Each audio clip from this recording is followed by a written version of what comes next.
சற்று முன் கிடைக்கப்பெற்ற மிக முக்கியமான செய்தி ஒன்று வெளியாகி உள்ளது.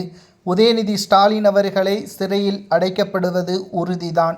அவரது நண்பர்களை அமலாக்கத்துறை அதிகாரிகள் கைது செய்யும் பட்சத்தில் விசாரணையின் அடிப்படையில் உதயநிதியின் பெயரை வாக்குமூலமாக அவரது நண்பர்கள் கூறினால் நிச்சயம் அடுத்த நொடியே உதயநிதியின் சொத்துக்கள், அவரது பாஸ்போர்ட் மட்டுமல்லாமல் அவரது துணை முதல்வர் பதவியும் பறிக்கப்படும்.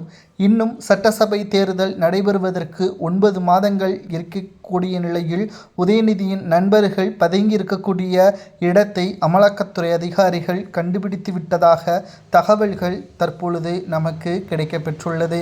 இந்த ஒரு வேளையில் உதயநிதி ஸ்டாலின் அவர்கள் துணை முதல்வராக பொறுப்பேற்றிருக்கக்கூடிய நிலையில் கடந்த 6 மாதங்களாக உதயநிதி ஸ்டாலின் அவர்கள் அந்த 2 நபர்களிடம் கிட்டத்தட்ட மாதம் ஒரு முறை டீ பார்ட்டி மூலமாக தனது ஒட்டுமொத்த நடவடிக்கைகள் பற்றியும், தமிழக தலைமை டாஸ்மாக் முறைகேடு மட்டுமல்ல பல்வேறு துறையில் நடக்கக்கூடிய மோசடிகளுக்கும் உதயநிதியின் பங்கு இருக்கிறது என்பதையும் அமலாக்கத்துறை அதிகாரிகள் கண்டுபிடித்து விட்டார்கள்.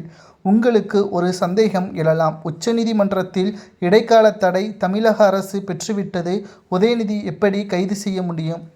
உச்சநீதிமன்றம் கூறியது, தமிழக தலைமை டாஸ்மாக் அரசு ஊழியர்களிடம்தான் எந்த ஒரு விசாரணையும் நடத்தக்கூடாது என்று அமலாக்கத்துறை அதிகாரிகளுக்கு உத்தரவை பிறப்பித்திருக்கிறது தவிர உதயநிதியின் நண்பர்களிடம் விசாரணையே செய்ய தடை விதிக்கவில்லை. உதயநிதியின் நண்பர்கள் தமிழக தலைமை டாஸ்மாக் முறைகேடு வழக்கில் சம்பந்தப்பட்டிருக்கிறார்கள். அவர்களது வீட்டில் எடுக்கப்பட்ட ஆவணங்களும் ஒத்துப்போகிறது.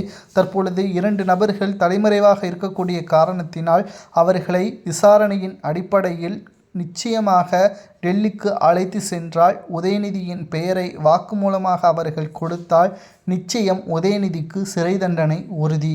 எத்தனை ஆண்டுகள் வழங்கலாம் என்பதை நீங்களே கமெண்ட் வாயிலாக கூறுங்கள்.